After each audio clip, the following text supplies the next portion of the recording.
I লিগে অবনমন এড়ানোর লড়াইয়ে স্বস্তির জয় পেল মোহনবাগান। রবিবার ডেম্পোকে 2-1 গোলে হারিয়ে দিল কারিমের ছেলেরা। শুরু থেকেই ঝাঁজ ছিল বাগানের। মাত্র 7 মিনিটের মাথায় কোনাকুনি হেডে বাগানকে এগিয়ে দেন রহিম নবী। প্রথমার্ধে দুদলই বেশ কিছু ওপেন সিটার নষ্ট করে। টোলগেট পাস থেকে সহজ সুযোগ নষ্ট করেন ওডাফা। কখনো আবার ওডাফার শট অবিশ্বাস্যভাবে সেভ করেন ডেম্পো গোলকিপার কুট্টিমানি। কোকো সাকিব ও পিটার কারভালোরাও বেশ কিছু সুযোগ নষ্ট করেন।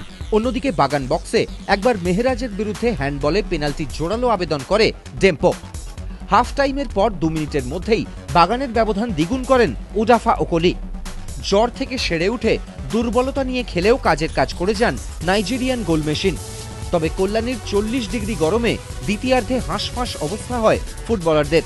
51 মিনিটে ডেম্পোর হয়ে 2-1 করেন ম্যাচের সেরা পিটার কারভালো। বাকি সময়টা কোনো মতে স্নায়ু ধরে রেখেই শেষ পর্যন্ত 3 পয়েন্ট তুলল কারিমের কুখ্যাত ডিফেন্স। এবিপি আনন্দ।